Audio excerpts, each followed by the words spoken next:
Let's talk about confidence. What if it wasn't something you just find? Like looking for your lost keys? What if it's something you actually build? That's the whole idea behind what we're calling the architecture of self-assurance. We're talking about consciously designing and building your own confidence, literally brick by brick. Seriously, just think about that for a second. What if confidence was something you could actually build, one little brick at a time? Imagine if you stopped waiting around to feel confident, and instead you started creating cold, hard evidence that you are confident. That little shift in how you see it, that changes everything.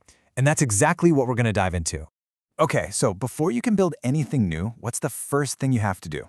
You got to clear the land, right? And for so many of us, that building site in our heads is it's a mess. It's cluttered with the voice of that inner critic. So our first job is to start dismantling that negative story. And here's the main roadblock, what we call negative self-perception. You know exactly what I'm talking about.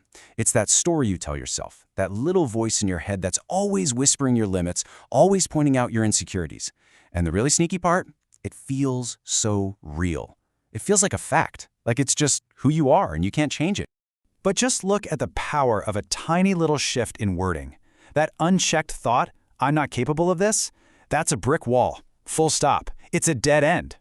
But what happens if you just reframe it as a question? What if I could become capable of this? All of a sudden, you've created an opening.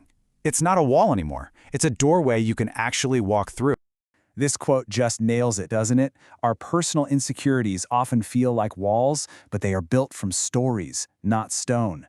And if they're just built from stories, well, guess what? That means we're the authors. We can write a completely different story. All right, so if our insecurities are just stories, how do we go about writing a better one?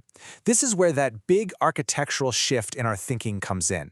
We have to stop looking for confidence as if it's hiding somewhere and start actively building it. And this is really the core idea of this whole thing. Self-assurance isn't some personality trait you're born with or not. No, it's a structure. And guess who the architect is? It's you. It is not something you are, it is something you build. And you build it with action. So if you're the architect, you need building materials, right? What are they? They're what we call tangible proof. And listen, this is really important. This is not about chanting affirmations in the mirror or just thinking positive. This is about collecting cold, hard, undeniable evidence of your own competence by actually getting up and doing stuff. I mean, just think about it. Where does your confidence usually come from?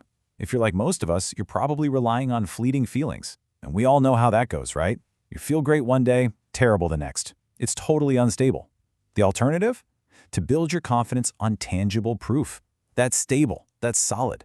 It's a foundation that's still there even on the days you don't feel like it is. Okay, I know what you might be thinking. This all sounds great in theory, but how does it actually work? What do I do? Well, the blueprint for this is actually surprisingly simple. It all comes down to the power of small wins.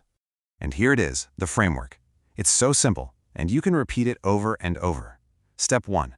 Pick a small, minor challenge, something that feels just a little bit unattainable to you right now. Step 2. Just go and do it. Complete the challenge. Step 3. And this part is absolutely critical. You have to consciously take a second and register that success. Bank it as a piece of evidence, as tangible proof. And then step 4. You just repeat the cycle. And that's how you build momentum. And look, when we say minor challenges, we really mean minor. We are not talking about climbing Mount Everest tomorrow, okay? We're talking about stuff like speaking up just once in a meeting, cooking a new, simple recipe you've never tried, finishing a quick 15-minute workout at home. These are the bricks. These are the things you use to build that foundation. And please, don't ever forget this. It all starts with just one single win, one piece of proof. That one thing you can hold up to that negative voice in your head and say, see, I did that. That right there, that's the very first brick you lay for your new foundation. So what happens when you keep doing this? When you keep laying these little bricks day after day? Well, you're not just collecting wins anymore. You're actually working on a long-term construction project. You are laying a completely new foundation for how you see yourself.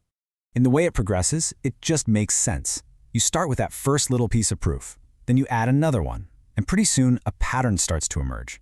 After a while, you've got so much evidence that your own brain, your own internal story, it has to shift to match this new reality. And before you know it, you've got a whole new foundation of self-assurance. And the best part? It's not based on wishful thinking.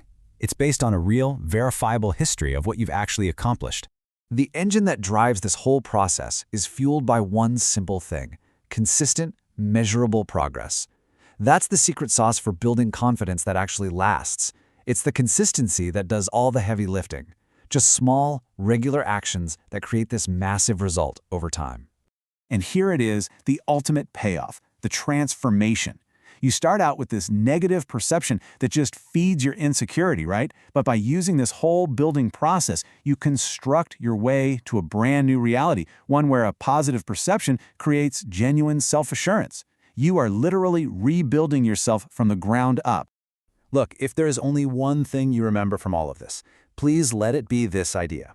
You are not discovering confidence, you are building it, one piece of proof at a time. The power to do it and all the tools you need, they're already in your hands. So really, there's only one question left. And it's not for me to answer. It's for you.